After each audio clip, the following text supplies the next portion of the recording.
జరిగిన రోడ్ యాక్సిడెంట్లో దుర్మరణం పాలైన విషయం తెలిసి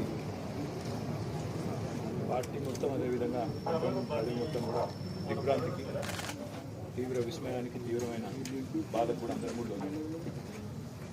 ఆ అమ్మాయిని అదేందో తెలియదు కానీ దాదాపుగా 10-15 రోజులుగా వివిధ రకాల దుర్ఘటనలు వెంటాడడం, చివరికి ఈ రకంగా వారు అకాల మరణం పాల్గొవడం మమ్మల్ని అందరినీ కూడా తీవ్రంగా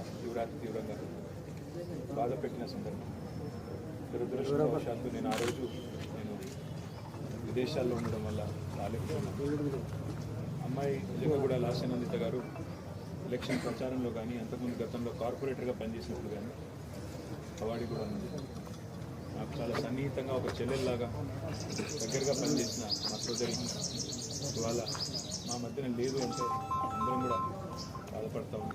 మనోధైర్యంతో నిబ్బరంతో ఉండాలని వారికి అండగా మేమందరం కూడా పార్టీ పరంగా గౌరవ కేసీఆర్ గారితో పాటు పార్టీ పరంగా అందరం కూడా ఉంటాం. వారికి ఏ కష్టం వచ్చినా, ఏ దుఃఖం వచ్చినా, ఏ రకమైన అవసరం వచ్చినా అందరం కూడా అండగా సోదరుల్లాగా నిలబడతామని చెప్పి కూడా వారికి తెలియజేస్తూ